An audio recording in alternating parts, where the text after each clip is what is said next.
कृष्ण तू हमार भाई के मर लेना, हम अभी तो के यही क्षण अपन आकाशीय विद्युत प्रवाह से जला के भस्म कर दे।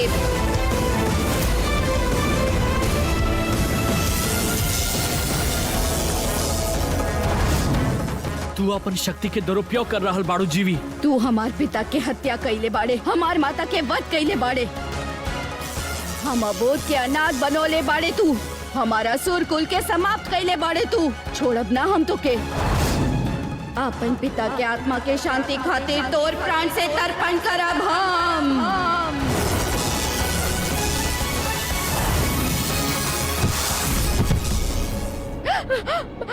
भाई भाई भाई का भइल तो के, भाई का भइल? हम अपन भाई के प्राण ना ले सकेनी, हमार आकाशीय विद्युत प्रवाह हमार भाई के काल ना बन सकेला। तो के कुछ ना होगी हमार भाई, हम तो के कुछ ना होके देव।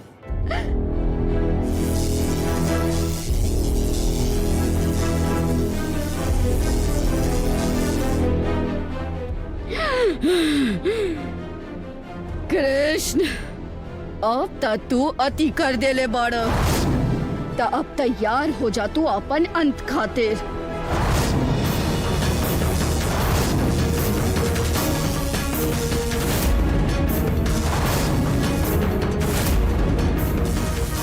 अति के कैले बा और अंत केकर होखी ई त समय ही बताई जीवी। तू मनुष्य के आखेट कर अपन पाप के इतना बढ़ा देले बाड़ू जीवी कि तोहार इस संसार में जीवित रहल ही लज्जा के विषय बा। तू संपूर्ण नारी जाति पर कलंक बाड़ू जीवी, संपूर्ण नारी जाति पर।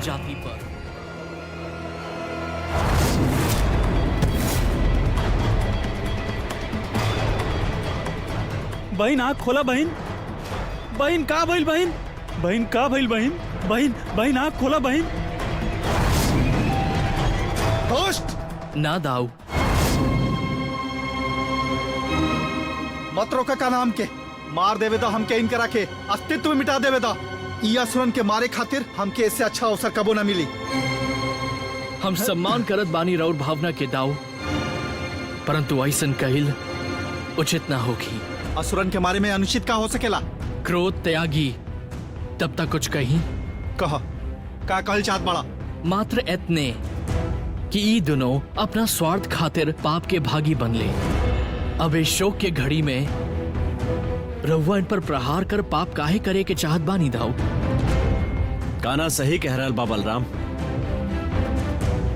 सृष्टि के नियम बा, जैसन करनी वैसने भरनी। हम कैसा ना लागेला। बाकी नियम से तो सहमत हो कब न दाऊ?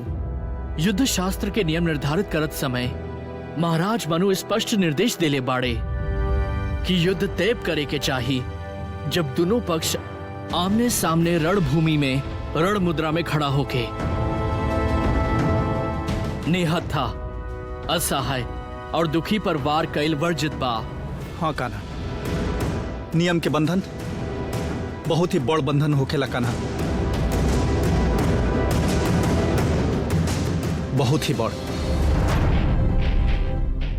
आँख खोला बहन, बहन का हो गई बहन? तू ना रहू तो हम जीवित ना रहो बहन, बहन हमार, बहन हमार।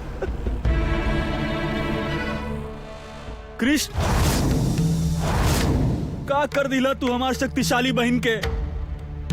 पहले विष्णु के रूप में तू हमार माता पिता के मरला, हमके अनाथ कैला, और अब हमार बहन के मार के हमके फिर से अनाथ कैला। कृष्ण हम तो और हाथ जोड़ बानी, तू हमके भी मार दा। आपन बहन के बिना हम ना जी सके नहीं। अब हमके खाना के दी? उहे तो रहल जे हमार ख्याल रखत रहल, हमार इच्छा के ख्याल रखत रहल। जब वो नहीं खे तो हम का करब? तू हमार भी वध कर दा कृष्ण, तू हमार भी वध कर दा, हमके भी मार दा। विद्युत प्रत्येक जीव की आवश्यकता के पूर्ति और व्यवस्था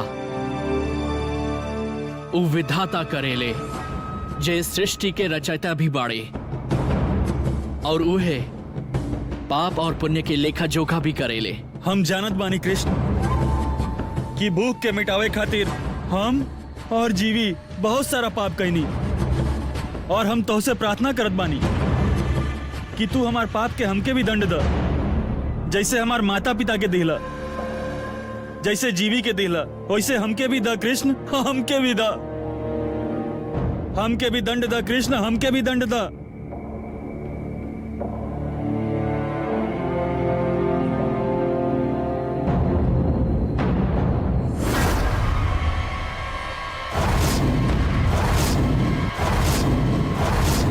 का सोचले रहला कि हमार प्रतिशोध के अग्नि शांत हो गइल बा? ना कृष्ण ना, हमार प्रतिशोध के अग्नि तो रक्त के आहुति से शांत होखी। तू जानत नहीं खे कि हमार तपस्या से खुश होके भगवान ब्रह्मा हमके का वरदान देले रहले। ओम ब्रह्मदेवाय नमः। प्रणाम ब्रह्मदेव। विद्युत, तोहार तपस्या पूर्ण भइल वत्स। मांग, का मांगत बाड़ा? ब्रह्मदेव, रउआ हमके पैर ना दीनी, हमके दिव्यांग बना दीनी, हमार शक्ति आधा कर दीनी। अब हमार भुजा में ऐसन शक्ति भर दी कि यदि हम अपन भुजा से केहू के भी जकड़ ली तो ओकर हड्डी चूर चूर हो जाए। हमार भुजा के नाम के अनुरूप ऐसन विद्युत तरंग निकले कि हमार आखेट के भून डाले। त्रिदेव के छोड़ के तू जेकरा भी जकड़ब वो जीवित ना बची। प्रणाम ब्रह्मदेव। हम ब्रह्मा के वरदान के झूठ सिद्ध नहीं की कैले। झूठ बोलत बाड़ा तू।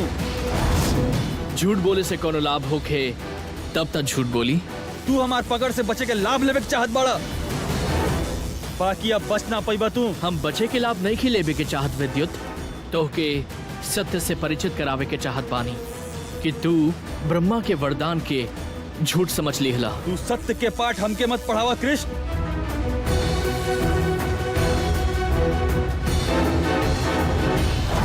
ई का हो रहल बा? सदा ही प्रभु के भीषण पीड़ा देवे वाले ई असुरन के ही अमोघ शक्ति के वरदान काहे प्राप्त होखेला? ये प्रश्न के उत्तर हमके परम पूज्य पितामह ब्रह्मदेव ही दे सकेले। हम अभी उनका समक्ष उपस्थित होकर बानी। नारायण नारायण नारायण नारायण। प्रणाम ब्रह्मदेव।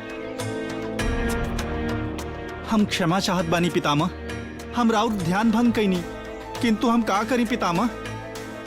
हम विवश रहनी। हमार हृदय में प्रश्न उत्पन्न हो रहल बा जोन हमके व्याकुल कर रहल बा पितामह। कृपया हमार मार्गदर्शन करी, हमके उचित मार्ग दिखाई पितामह। पुत्र नारद, तू यह जानल चाहत बाड़ा ना कि असुरन के अमोघ शक्ति के वरदान काहे मिलेला? नारायण नारायण। हाँ पितामह, हमार हृदय में यह प्रश्न उत्पन्न हो रहल बा जोन हमके व्याकुल कर रहल बा। जब से इस सृष्टि के निर्माण भइल बा तब से असुरन के अमोघ शक्ति के वरदान दिहल गइल बा पितामह, और सदैव परम पूज्य देवता लोग के कष्ट और पीड़ा ही देले बाणे। किंतु ओकर पश्चात भी पितामह उनके अमोघ शक्ति के वरदान काहे दिहल जाला? यह हमार प्रश्न बा। पुत्र नारद, तोहार प्रश्न उत्तम बा और यह प्रश्न कई मन में उभरत रहल बा और उभरत रही। एह कारण आज हम तोके यह प्रश्न के उत्तर अवश्य देव। हमार बात ध्यान से सुना। संसार में शक्ति के पूजा होखेला, परंतु का तू जानत बाड़ा कि संसार में सबसे बड़ शक्ति का बा? भक्ति के शक्ति के यह संसार में सबसे अमोघ, सत्य के समान अटल और विजयी मानल जाला। भक्त के भक्ति के निरादर ना करे के परंपरा इस संसार में तबे स्थापित हो गई रहल जब इस संसार के रचना भइल रहल। असुर, दैत्य और दानव वरदान पावे के आशा में भक्ति और कठोरतम तपस्या करेले। उनकर भक्ति और तपस्या में कोनो दोष ना होला, एक कारण उनके वरदान मिलल सुनिश्चित हो जाला। नारायण नारायण। पुत्र नारद, वरदान देत समय संसार के सब शुभ शक्ति के मन में संसार के कल्याण के और रक्षा के भाव छुपल रहेला। यह कारण बा कि वरदान के संगे वरदान पावे वाला के भविष्य जान के प्रायः उनका संगे कुछ बंधन भी जोड़ दिहल जाला, जैसे जब वरदानी शक्तियन के दुरुपयोग होखे तब दुरुपयोग करे वाला के दंडित कईल जा सके। अब तोहार मन में कोनो शंका या कोनो प्रश्न तो शेष नहीं खे? नारायण नारायण। ना पितामह, रउआ हमार हृदय में उत्पन्न होखे वाला सब प्रश्न के समाधान कर देहनी पितामह। हम सदैव राउर आभारी रहब। नारायण नारायण।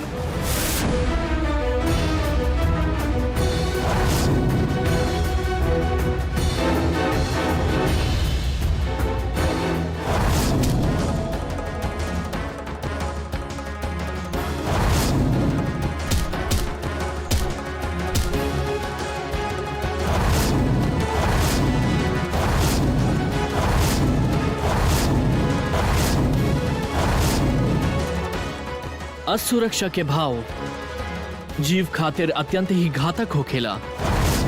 घबराहट में ऊ ओसे ऐसन कार्य करा देला जे स्वतः ओके क्षति के द्वार पर ला खड़ा करेला। जैसे तोहरा भीतर असुरक्षा के ऐसन भाव रहल कि तू आपन अचेत बहिन के ही मृत समझ बैठला। का हाँ, बहन जीवित बिया? काहे कि हम ओके मात्र अचेत कैले रहनी। कारण चिंता रहल हमके तोहार, काहे कि यदि हम ओके मार दीहनी त तोहरा जैसन दिव्यांग के का होखी। बहन जीवी। कान्हा, जीवी जीवी। ये दोनों के अच्छा सीख मिल गिल बा। ये दोनों भाई बहन अपन पराजय स्वीकार करी हैं और संभवतः अपन पाप कर्म के भी त्याग दी हैं। ना दाऊ, ये असुर जाति बा, संसार के सबसे हटी जाति हो खेले। आपन तामसिक वृत्ति के कारण ना ता ई शीघ्रता से पराजय स्वीकार करेले और ना ही सरलता से आपन मार्ग छोड़ेले। दोनों अभी भी संकट उपस्थित कर सकेले। कोनो संशय नहीं खेदाऊ। बाबा, रउआ सुभद्रा के लेके यहाँ से जाई। ना कान्हा, हम तो क्या अकेले छोड़ के ना जाए। बाबा, रउआ हमार चिंता मत करी, हमके कुछ ना होखी। परंतु यदि रउआ यहाँ रहब तो संकट की आशंका बनल रही।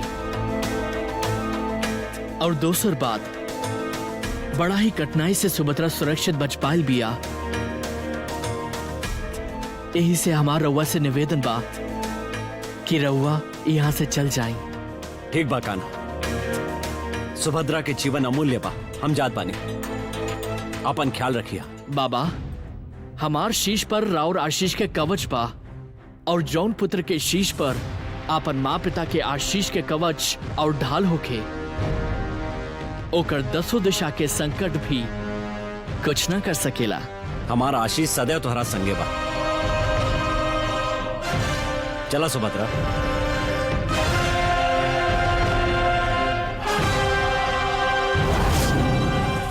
जीवी, मौत के भय अपन मन से निकाल दिया और बस उद्देश्य याद रखिया। हमने क्या अपन लक्ष्य के प्राप्त करे के होखी। कृष्ण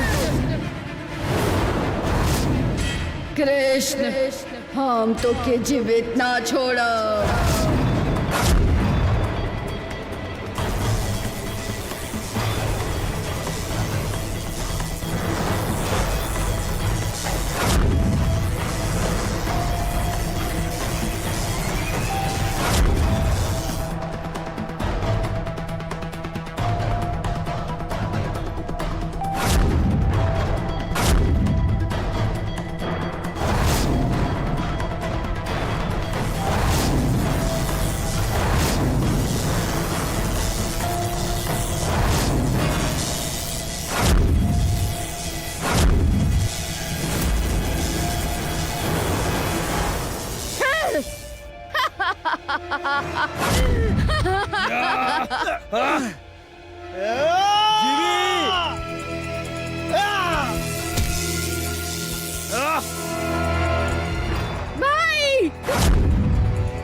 आँख खोलो, भाई आँख खोलो। देखो देखो तोहार बहन आ गई। विद्युत, विद्युत आँख खोलो।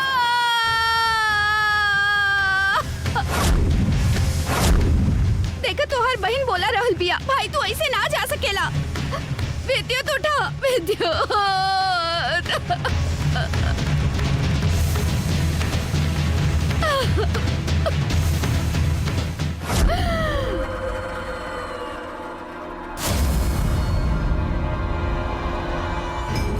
कृष्ण, तू हमार भाई के मरले बाड़ा ना। अब तू हमारे प्रकोप से ना बच सकेला। हम तो हर भाई की हत्या नहीं की कैले जीवी। तो स्वयं ही अपन भाई की हत्या कैले बाड़ू। तो स्वयं ही बाड़ू अपन भाई के हत्यारन। झूठ बोलत बाड़ा तू। सत्य कह रहल बानी हम दिव्यांग पर प्रहार ना करेनी। युद्ध नीति के भली भांति ज्ञान बा हमके और ओकर पालन भी हम भली भांति करेनी। झूठ बोलत बाड़ा तू। हत्यारा बाड़ा हमार भाई के। तो हर बड़ा बड़ा दर्शन से सत्य झूठ में ना बदल जाई। तू हमार प्रकोप से ना बच सकेला। मार डालब हम तो के। अपन भाई के शव पर तोहार प्राण के बलि चढ़ाई। हमारा सूर्य शक्ति के प्रकोप देखो।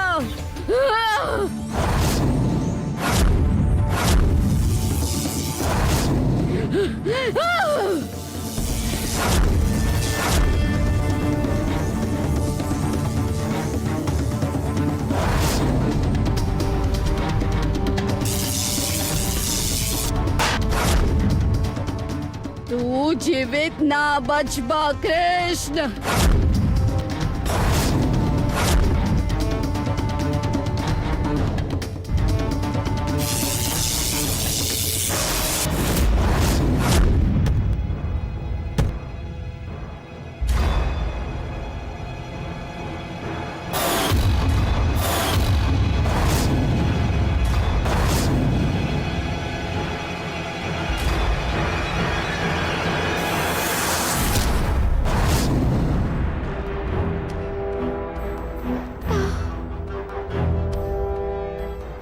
कृष्ण, हमार अंतिम समय आ गइल बा। मृत्यु शैया पर पड़ल जीवी के अंतिम इच्छा ना जाने के चाहब। अवश्य कहा।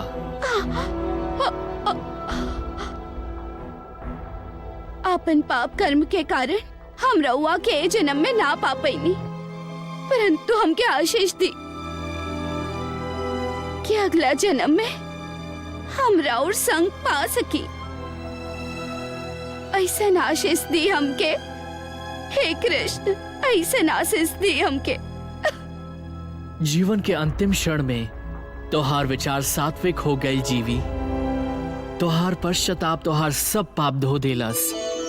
यही से हम वचन देत बानी कि कोनो एगो जन्म में तू हमार प्रिय अवश्य बनबू और ए जन्म में भाई बहन के अमर प्रेम के रूप में तू दोनों के नाम अवश्य याद कैल जाई। हमके क्षमा कर दी। हमके क्षमा कर दी कृष्ण।